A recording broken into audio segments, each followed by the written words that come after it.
Welcome to Crashing Game Night. My name is Matt Diorio.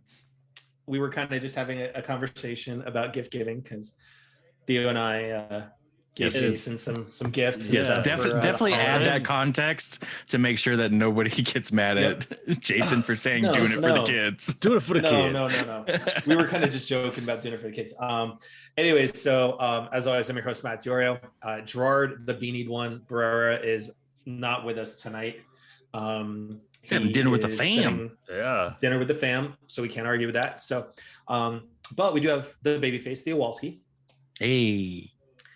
And starting to kind of grow it back so we can get the lion's mane back to being a king instead of a cub, the man with the couch, Jason Belidio. What's up, everybody? How's it going? How's it going tonight? Oh, man, it has been quite a night so far. You know, it's as everyone knows, we are recording on top of the Game Awards. It's been quite some interesting stuff going so far. Yeah. I'll be honest, I haven't been watching. It's all right, man. Honestly, it's been a lot of just trailers. Yes. So far. So which I feel like has been every show in the past 2 years. Well, I mean, PlayStation Experience, it's more so Xbox Live, whatever. It's just trailers.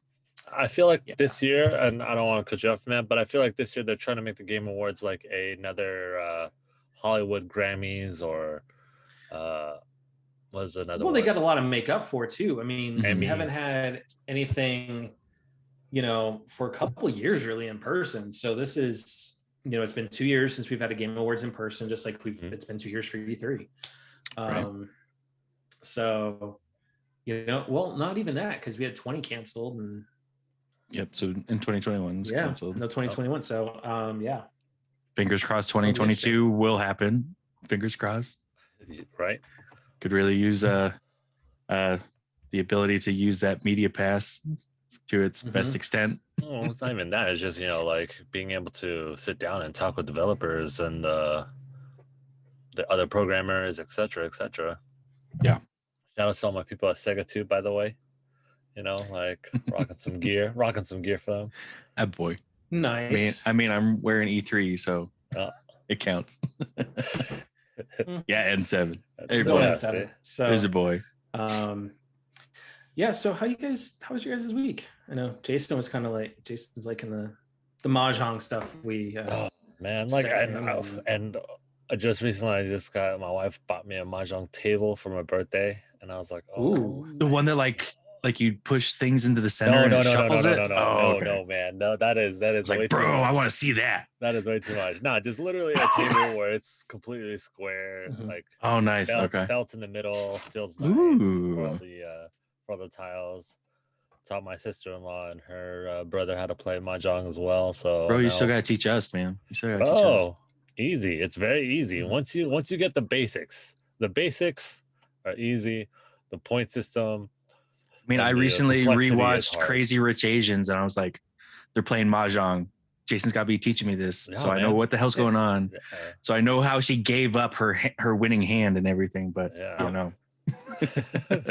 So if anybody is joining us in chat tonight, thank you for that. I know my chat's being stupid and not connecting, so Theo and Jason will kind of have to keep an eye on it if theirs is connected as well. But yeah, let's get to it. So we can cover some of the Game Awards as it's going on right now as we record. But first things first, Shang-Chi. Only Marvel news Jason's going to have. Okay, good. Is that good? I'm sorry, but Marvel's even creeping up on you guys. We're talking about it more and more every but I mean, I was kind of hoping we'd be able to talk a little bit about Hawkeye with what was revealed on last night's episode. But we have to talk about Hawkeye, but Gerard's not here. So he's at least watched it, right? Yeah, I would hope so. I would assume so. Just so much. But Shang-Chi is getting a sequel with the same director, so good. Hope they'll be able to keep that continuity. there's already rumors starting to fly that Iron Fist could be introduced in it, which we've already talked about. So hopefully they change the actor for Iron Fist. Hopefully. Well, if you want to talk about changing actors, though, they are don't bring over the. I know they're not changing Daredevil, but he is a good Daredevil. Charlie Cox has been officially, it's been revealed, listed on for MCU, yeah, the MCU. But do not bring the Netflix Iron Fist actor. I mean, I kind of liked him at certain points in the show, but he's not a good Iron Fist. Yeah. I'm sorry. I mean, what does Iron Fist fall on your timeline? What, like, I don't know. He's someone that you now. I didn't even watch now. It's canon. It's canon. It's got to be canon now. Oh God. You know. It was released before Phase 700. But did either of you watch the Disney Plus assembly on Shang-Chi and how they gave kind of the background on the rings? I had no idea about the rings, that originally they were supposed to be kind of like the Infinity Stones, that each ring had a different power. I had no idea because I never read the comics, but it was actually a really nice episode. You guys should watch it. They just announced Sonic Frontiers. Speaking of Sega. Is it 2D or 3D? It looks 3D. Oh man, I don't like 3D Sonics. I mean, but it's a trailer, so let's take it with a grain of salt because it looks like more of a cinematic than an actual gameplay trailer. So okay, fair enough. But let's talk about Take-Two, the game developer. They have filed a notice of abandonment against the studio Hazelight, who is the maker of the game It Takes Two. They have basically what it is Take-Two has been basically filing lawsuits against all sorts of businesses, not even in the gaming industry, that they feel are infringing upon their copyrights, which they feel that Takes Two is copyrighted, as well as they have been filing suits with connections to the words Rockstar, Social Club, Mafia, Civilization, saying It Takes Two infringes upon their copyrights. So, that means they're going to have to go against. There's a movie called It Takes Two. Yep. I mean, granted, they can't fight it if the copyright was after all those things, but I would still think like even any kind of meme or phrase or like quote of involving Takes Two predates anything with the company. Yeah. So here's there's a brand that is behind music books for live performances called Think Like a Rock Star. And Take-Two filed a trademark infringement upon it, and they were forced to abandon it. What? There is a company in Florida called Rockstar Axe Throwing. And Take-Two has filed a trademark lawsuit against them as well. But in this case, that company is fighting Take-Two on it. Absolutely. And I mean, are they going to sue Nickelback for any residuals on Rockstar? I mean, there's some Rob Bass with It Takes Two. Yeah. I mean, what the heck is this? Are you reaching for money? Are they bleeding so bad that they can't spend the time making games, so they spend the time suing people? I think this is a problem because Take-Two, that is such a broad term. Yeah. In the English language. So in the movie industry, it's going to be take one, take three. There's come on. We're just going to seriously. Two is just going to be removed from numbers. Period. From now on, no more math. 1 + 1 = 4 from now on. 1 + 1 is undefined. Yes. We can't say it's going to take two of us. Yeah. Yep. We got to get 3 people left this now. 3 people left. Art direction, real quick, went to Arcane Studios for Deathloop. Yes. Ooh, nice. So, but it is. This is so dumb.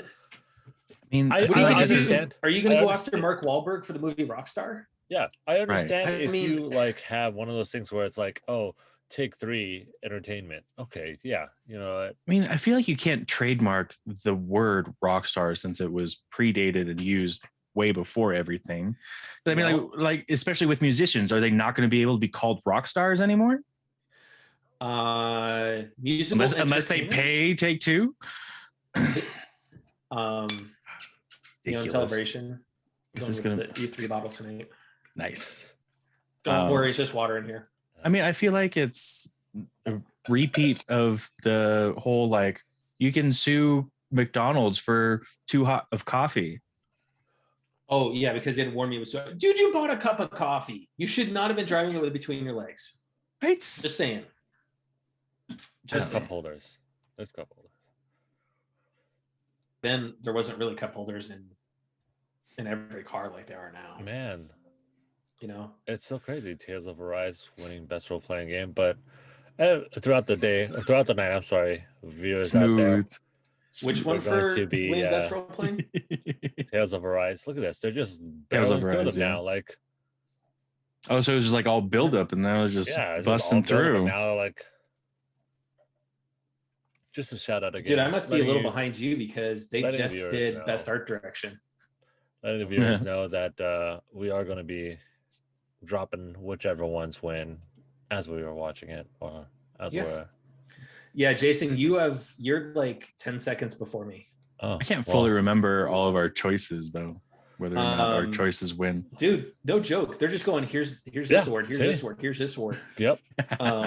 Yep. You know, so I honestly hope Hazelight Fights Take Two on this.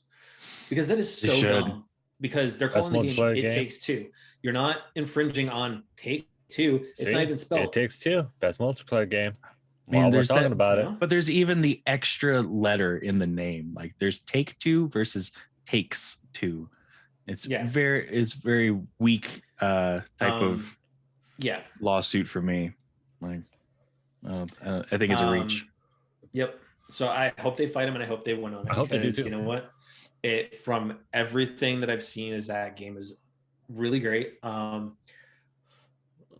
So let's talk about some great games that have been, you know, at least kind of gotten some notoriety tonight thus far on the Game Awards. You know, so kicked off the show, Giancarlo presented Best Indie Game, which went to Kana. Yes. Which rightfully so. It was a fantastic game. Shout out to Khalif Adams, who has been on the show, from the host of Spawn on Me, they're showing a clip of him right now on the Game Awards. So you know, shout outs to a member of the fam. You know, it's good to see him get the recognition he truly deserves, because he is a amazing just person in general. He's great at what he does with the gaming industry. And, you know, and he's bringing a lot now to Riot Games, where he's part of that team down there now. So congrats to him. But we also got Hellblade 2 as a game reveal. The Quantic Dream Star Wars game has finally been kind of revealed in the cinematic trailer. It's going to be called Eclipse. From the look of it, given the name, it's probably going to be around the Eclipse faction, which you kind of know from Solo. So we'll see how that goes. You definitely see Jedi fighting Sith and whatnot, and so it'll be interesting. For those folks that don't know who the Quantic Dream name is, they are the studio behind Heavy Rain, Detroit Become Human, and Beyond Two Souls. So they're more so a studio that's driven around narrative games, that the choices absolutely impact the game. So it's been for all three of them. So we'll see if Quantic Dream takes the Star Wars game in that direction, which would be fantastic, you know, to have it be a little bit Knights of the Old Republic. After that, we got a trailer for Wonder Woman coming from Monolith Games. Then we got, you know, Best Performance, which was Maggie Robertson, Lady D, which thanks to Jason, we went with Lady D for our Called it. choice for Called it for best performance. Then we had Alan Wake 2 was announced to be coming to PlayStation 5, Xbox Series S and X, and the Epic Game Store in 2023. So that'll be interesting to see how they take that. Because Alan Wake itself was a really good game, and honestly, it's one that could be left alone. But I'm assuming they'll kind of go back into him having a breakdown on something. Then what I thought was a fantastic trailer, I'm excited for it, is Sonic the Hedgehog 2. Yep. Jim Carrey's back for it. As Dr. Robotnik, Eggman. Yep. And then they introduced Tails, and you got to see the biplane, which is a classic from Sonic 2 back in the original Genesis. Seeing him flying on the biplane. They introduced the Chaos Emeralds. In the trailer, Robotnik is like, hey, I found the secrets of the universe, and it's like, here it is. It's the green cat just chilling in stasis for him. Yep. And then it ends with the reveal of Knuckles. Idris Elba. And you know what? That's going to be so awesome. Sonic does to go to a spin attack on him, and Knuckles just holds his hand up and just stops him right there. And it was like, jeez. And Knuckles is like, do you really think I need to take your powers? And just throws him out of the way. It was great. So I'm looking forward to it because, after they did the redesign on Sonic, you know what?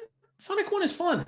Yeah. It's a whole lot of fun, and it doesn't take itself too seriously. It's pretty much Sonic. at all. There's no seriousness at all in that movie. Again, I don't know if you guys listened to the Game Awards. The voice actor that was playing Sonic, he even threw out a comment and shout out to everybody out there because he made fun of hey, thanks to you guys, we got rid of the long legs and weird teeth. And yeah, dude, it would have been a way different movie. Those teeth were so weird. If that old Sonic picture was gonna be, if that original Sonic was what they used, there wouldn't be a Sonic 2. Wouldn't be a Sonic 2, and we would be sitting there comparing Sonic and Mario. As far as how bad a video game movie can be. Oh yeah. Yes, right. Jerry, I did take a diss at Mario because that movie should never have been made in that format. Until the next one with Pratt and everybody. Oh my God. I mean, even though the director still confirmed that Pratt is not going to be attempting an Italian accent, which I may appreciate.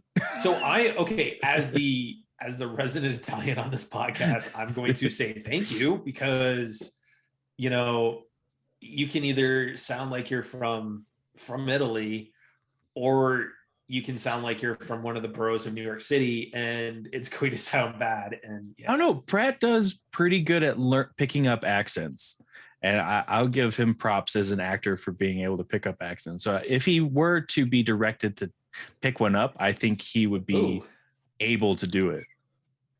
Yeah. So we are what's her face that plays Fennec in Mandalorian is out to give an award out.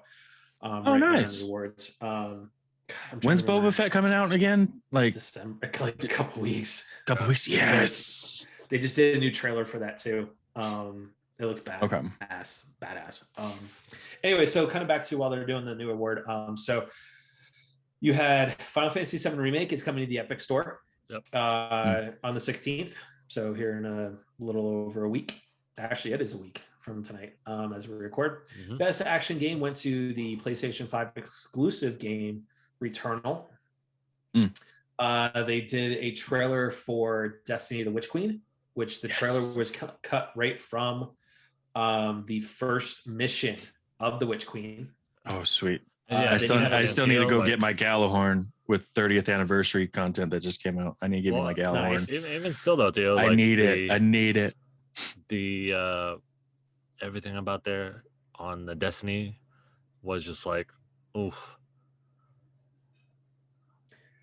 I mean, Yeah, I didn't see it, but like still the last trailer I saw, it looked so good. Yeah, and with all the sandbox changes that they did with 30th anniversary is gearing up that Witch Queen is going to be amazing. And, congratulations to Jerry and his love for Guardians of the Galaxy, because they just won Best Narrative. And I think, did we put that on there? Yeah, we did. We went with we voted for narrative. that. Yeah. So I deferred because none of the games on those lists or that list I had played. So, and then you had a Lord of the Rings Gollum game trailer, which looked kind of interesting. You're sneaking around as Gollum. So I think that's an interesting take, to Is see. Andy Serkis voicing Gollum in the game? I hope so. Please, please, Andy, if you're listening, please take that job. Yep. And then lastly, like we were just talking about, you had Sonic Frontiers that was announced. So as of right now, folks, yes, you're listening to it, but we are now caught up to where they are live in the show as a full rundown. Is pretty much we've missed a couple of trailers here and there, but so while they're continuing on with the show, PlayStation, there was a story that broke on Bloomberg that it appears that they are going to be launching a combined PlayStation Now and PlayStation Plus service in the spring 2022. And it is supposed to rival Game Pass. Interesting. Which we will talk about Game Pass here in a minute, because now we have some experience with it. But it's about time but I hope they executed a lot better than what PlayStation Now is, because it, depending on where you're at, how you're connecting, it is unstable. So I think that is the one thing that from those in the PlayStation community, they absolutely need something that's going to be stable and not going to be dropping frames or lagging or anything like that, because no matter, you can tout it being a competitor to Game Pass, but if it doesn't have the stability that Game Pass has, you're lost. Yes, they're giving better, in a lot of cases, better games through PlayStation Plus than games with Gold. But that being said, though, Game Pass has a lot of good games that are on it, as we kind of have talked about over the months. And do we think that PlayStation would go as far as what Xbox has and have like free day one releases with their service? I think they have to. If you're going to say, I don't think they need to do that. But I think they do need to work on their net code, because, like I've said before, the thing that makes Xbox Game Pass and Xbox Live gaming, is the online gaming is a lot smoother and a lot better on Xbox than it is on PlayStation, just hands down. I don't doubt it. I don't diss it. It's just the truth. It's always been that way from the very beginning. Since we tried the alpha, when we got the alpha codes at E3. From the beginning, it's always been that way. The net code for Xbox has always been stronger, and for PlayStation to do that, they have to improve their net code. They have to improve that. Hey, a lot more people are going online and playing online and doing online things. You also have to improve your server farm. Yeah, you have to beef that up. If you're expecting it to compete. So, it will be interesting to see how they go with it. And I honestly think, though, if you're going to have a true competitor to Game Pass, your first-person studio games have to launch day one on PlayStation, whatever they call it, right? Service or whatever. The service, right? They have to compete, because when you look at it, right, Halo Infinite campaign dropped day of for Game Pass. But again, I think it's because right now they're trying to get people to get the Game Pass. That's one of those like, hey, like if you get Game Pass, you can now get this one for free. Will it be all the rest in the future? I really don't think so. It's just one of those big names. I think they do. I think they do, because Microsoft is going more the services route. I think so too, because they still have said with Game Pass, and I'm sure PlayStation would follow the same route. Same with, they're following the Netflix route with, like, they'll rotate things out. You're still limited on how long you'll have that game. If you want to keep it forever, you got to buy it. Yes, and with Game Pass, you at least get a discount on the game if you decide you want to buy it. So, I don't think so. I think it's one of those things where like there's going to be a few big names to make it relevant, like one game or two games a year. That's like big bomb, boom. You have Game Pass, you get it for free, and then the next one until the next big bomb comes around. But you're going to have the other 9 months or 10 months of subscribing to second-rate games and maybe one or two here and there.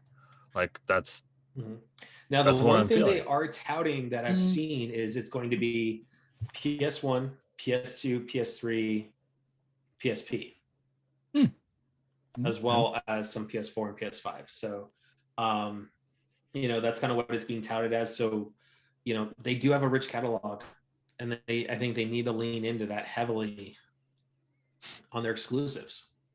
Yeah. I do hope the service also follows Game Pass's lead with being able to do it on mobile as well. Yes. Would be a huge thing for me. Because like being able to do like the PS1 and PS2, PS3 games on mobile on a phone.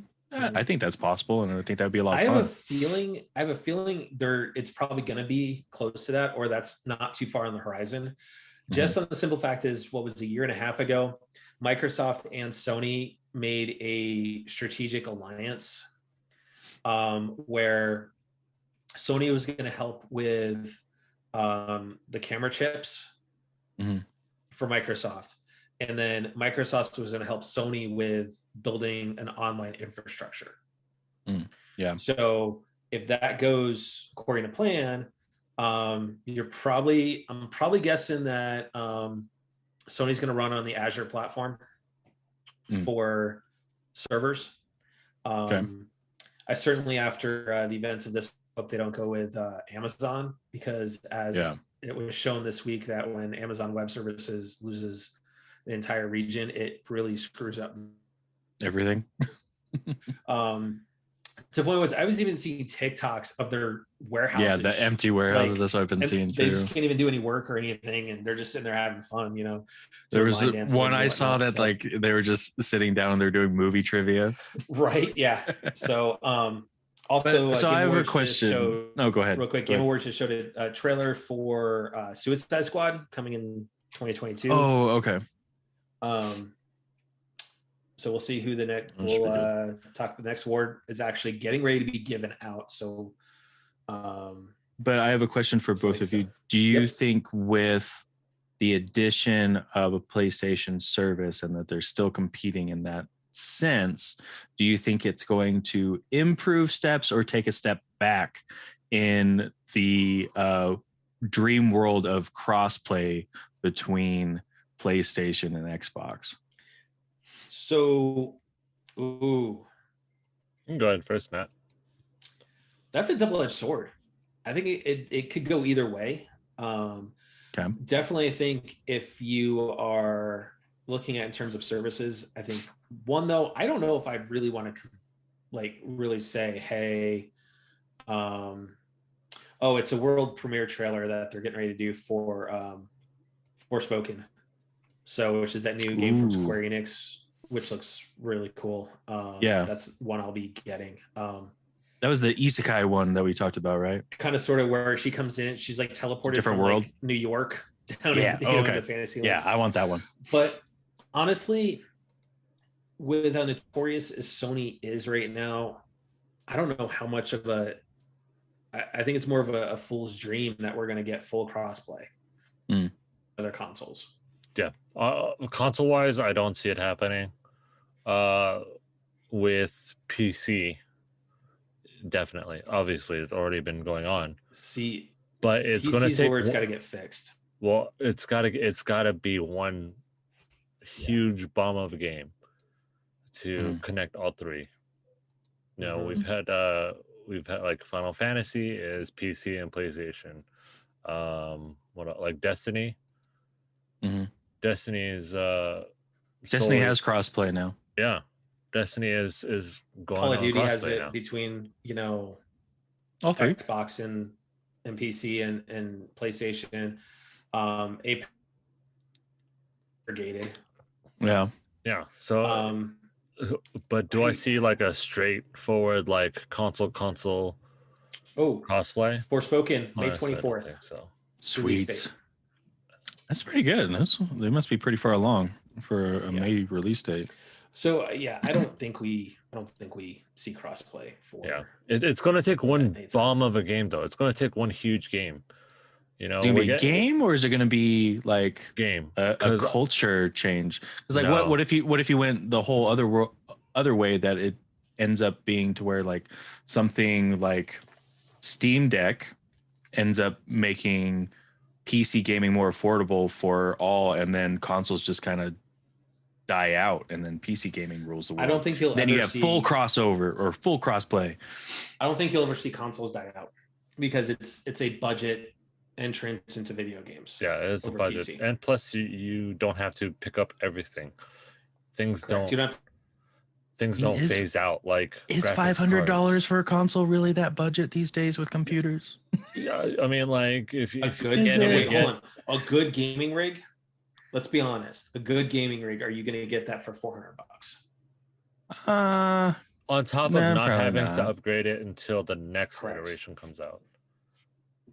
But to Matt's point, at the very least, a good gaming rig at PC World will still last you at least 5 years.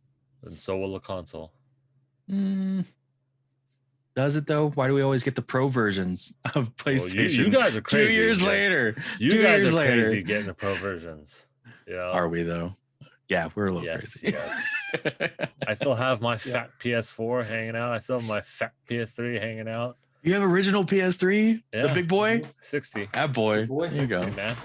So, Jason, I'm going to rely on you for keep an eye on the Game Awards. Yeah, no worries, man. Unstable, so I'm going to shut down YouTube and just focus on running here right now. So, stop eating up that bandwidth. Game Awards. Jeez, it's not even that. Is for you then right now, Matt? They just are showing Warhammer to Space Marine. So with that, let's do the one piece that also announced this week, which was the Uncharted Legacy of Thieves collection. By the way, let's stop for a second. Go up real quick, Matt. Go up. Endwalker. Can we just say that Endwalker is out now? Like, you know, the 7th iteration of Final Fantasy 14. Yeah. You know, just like, you know, it's very, very nice. It is. There's a lot of lag. Let me tell you. There's a lot of lag. The servers are way overloaded. Because it just came out too, though, right? It just came out, but it's super overloaded because of all the people that jumped onto Final Fantasy now. It's just too many. So the Legacy of Thieves collection, which is Uncharted 4 and Lost Legacy, will be coming to PS5 January 20th. Nice. And there will be a PC version coming at a later time. From a graphics perspective, fidelity mode, performance mode, and performance mode plus. Performance mode plus is targeting 120 frames per second at 1080. That's fair. You know, then you got performance mode, 60 frames per second. I will probably do fidelity mode because those games are just so absolutely freaking in photo mode. So I will be doing that usually. So graphically, you can already see the overhaul and stuff like that. So here's the pricing that it's going to play out. So it will launch for $50 alone.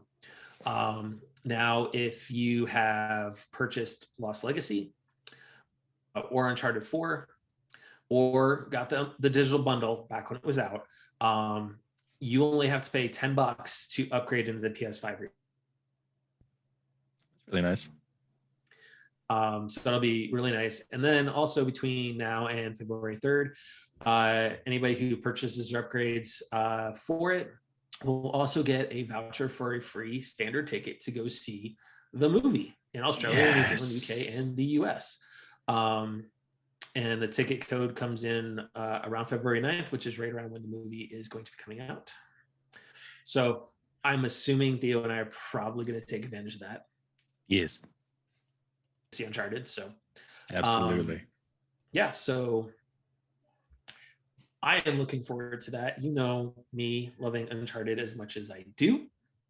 I'm just really happy with the thing nowadays with being cheaper upgrades or free upgrades or whatnot. I feel like that should have been a huge thing back with the change from PS3 to PS4, like especially with Last of Us when they immediately did the remastered to PS4, but you had to rebuy the entire game. If they did this cheaper upgrade thing earlier, they would have been far off, way better. I mean, PS4 was already a successful generation, anyways. Still, but I mean, I think they're definitely doing. The new Saints Row is being announced 8/23, August 23rd. Oh, nice. Okay. Yeah, we saw a trailer not too long ago for that one. Yeah. So kind of what the way Microsoft went with it, that you know what, you can buy one of our games, you know, it's an Xbox Game Studios game, right? You get your free upgrade to the next gen version when it's available.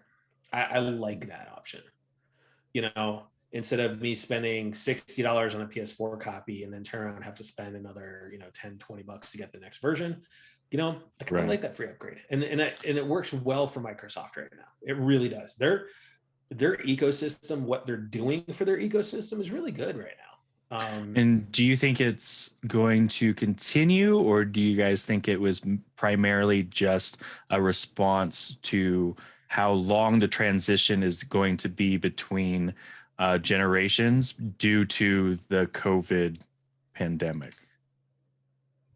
Honestly, being that we are not getting a new, you know, an actual Xbox Series X or S exclusive game till next year at the earliest, I think it's going to continue. Can you say that one more time, Matt? We are okay. When I mean exclusive, right? No. I'm saying the title of what you said before the word exclusive. An Xbox Series X or S. God. Or if you want to go S and X, I don't know. Speaker box and speaker box, refrigerator. See, but you know, honestly, I think it's going to continue for a while, and I think you're going to continue to see that because of just how they're building their ecosystem, right?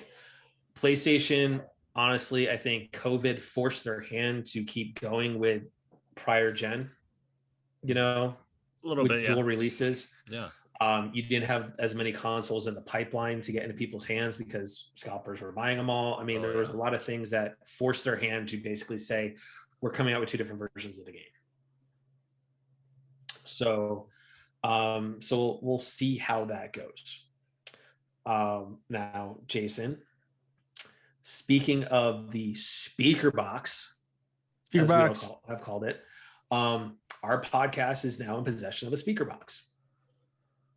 And based off of the pictures that you sent, it's literally the size of a speaker box. It's a drive-through speaker box. It is basically kind of like, you know, if, you know, the Switch was the Jack in a Box, the speaker box is like an in and out in terms of size. It's not that much bigger than a Switch, really.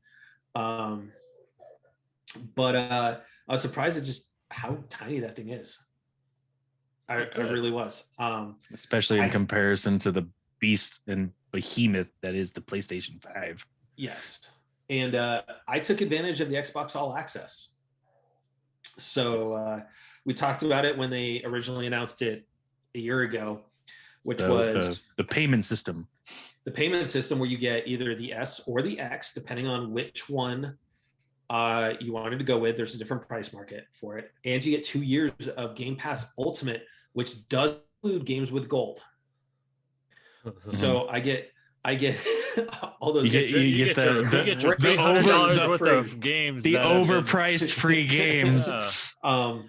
But so Game Pass wise, dude, that thing's pretty fantastic from a lot of the titles that they have. So for me, I already owned some Xbox games from when I had a One and a 360 and stuff.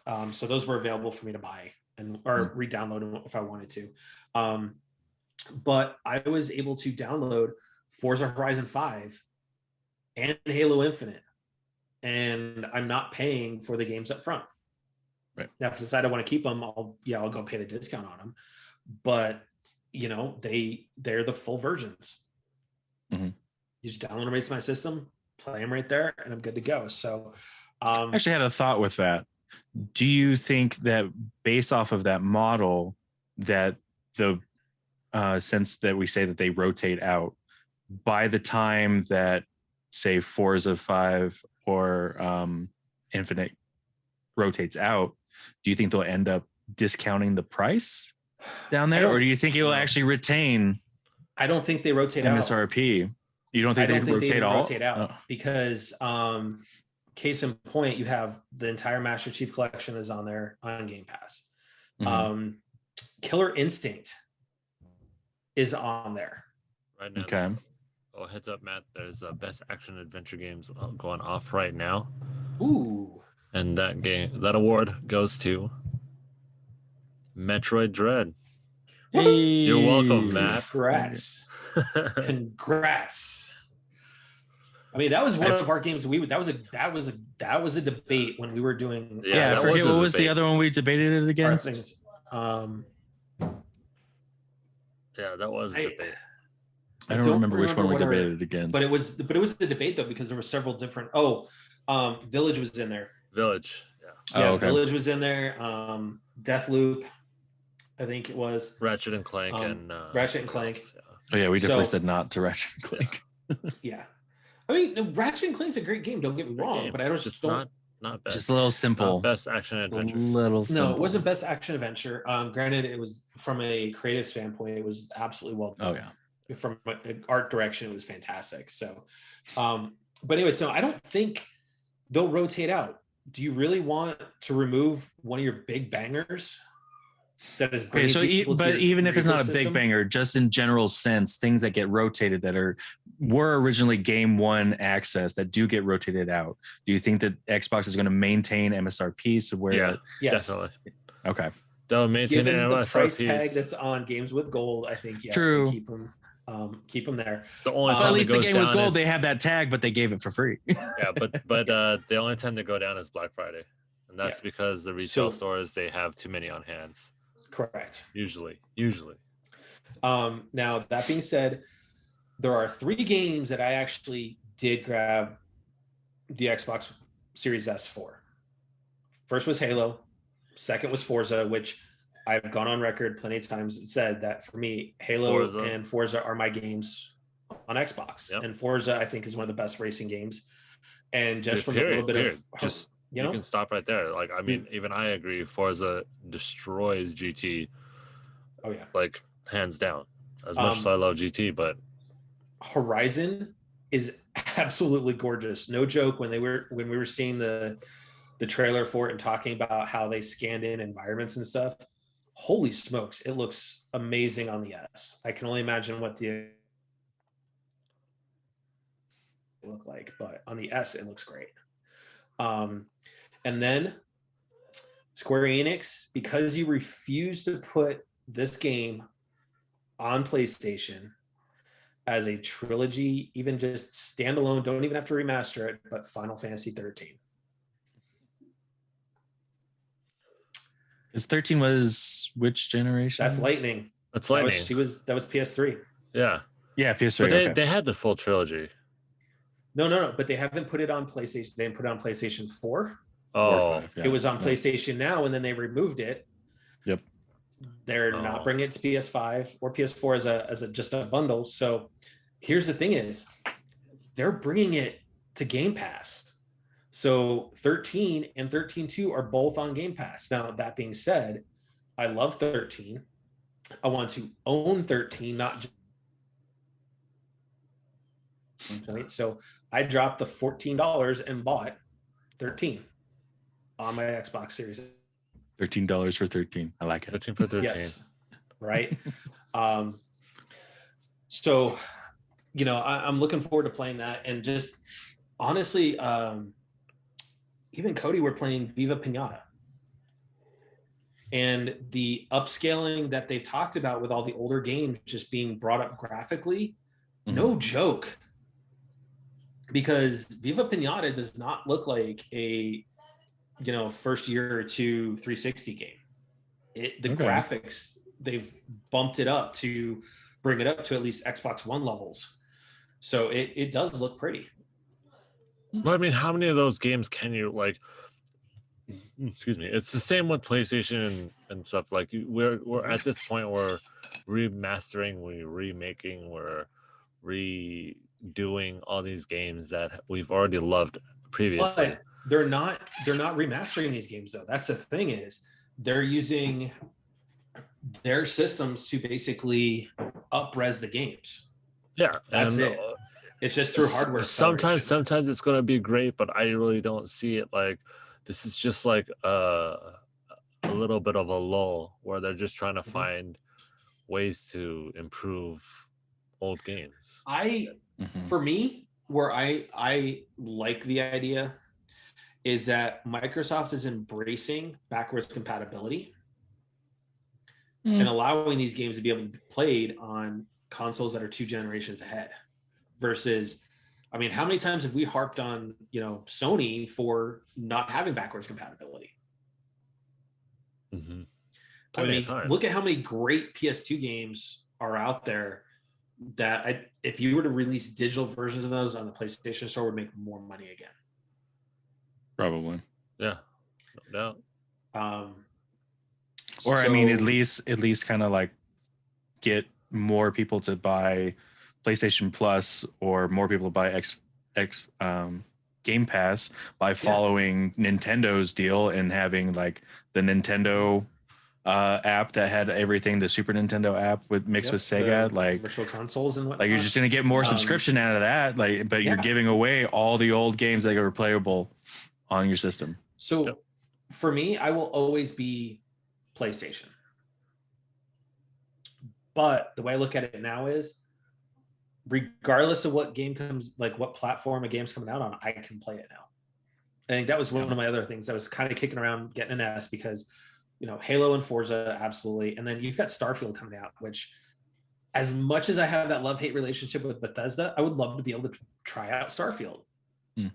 Not going to lie, because the game looks amazing.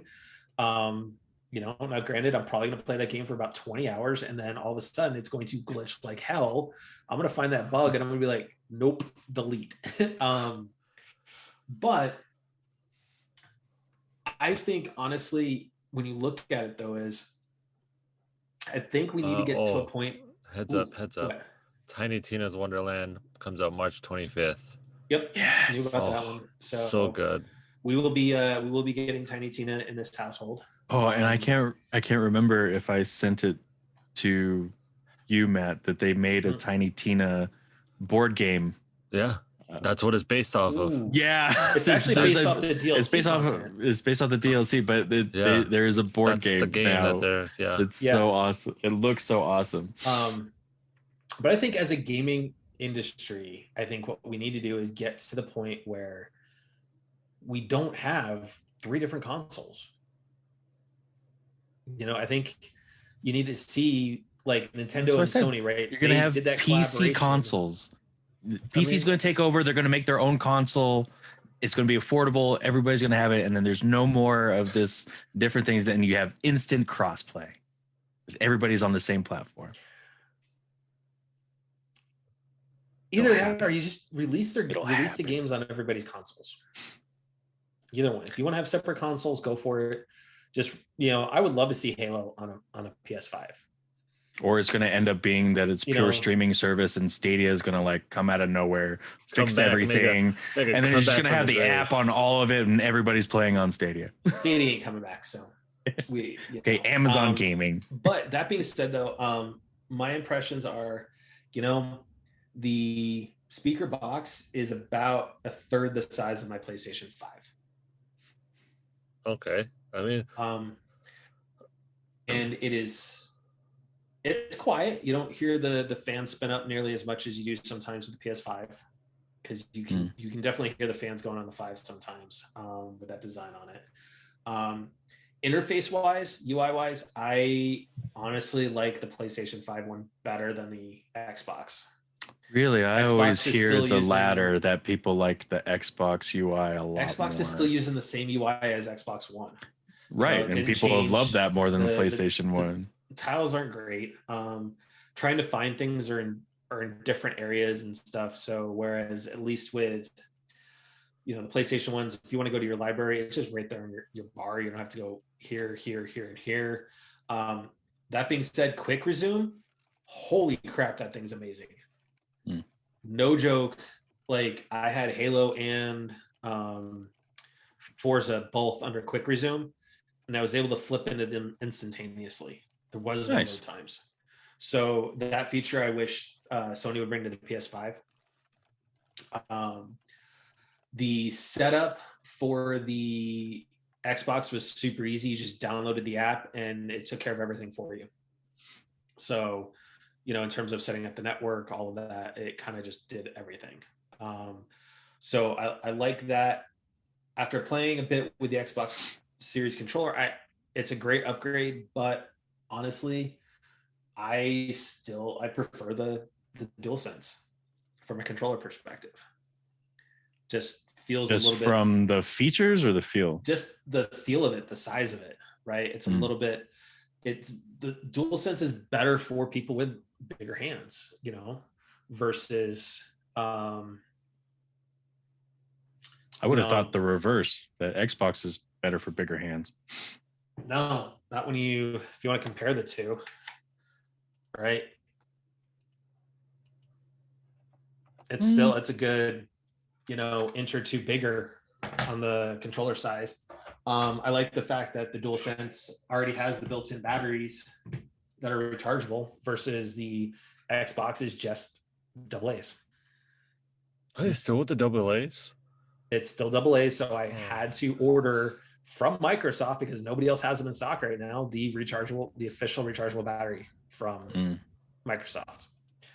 So, from a price point though, you can't argue with a $300 system that gets you into next gen. You can't. And from playing it, it is still fantastic. It is a next gen console. Does it have the power of the PS5? No, it does not. If I remember correctly, S is not 4K compatible. It is not. It's 1440. But it detects my 4K monitor though, and it does have HDR. So I'll put it that. I feel that like in a year or two, just like PCs, Theo, that's where it's gonna start failing. Like the now, yes, it is great. But in a couple of years, once we get all the 4K, UHD, all the letters of the alphabet resolutions, that's when we're gonna see the drop off for the speaker box. And that's a good point, but I do think 4K gaming still has a way to go.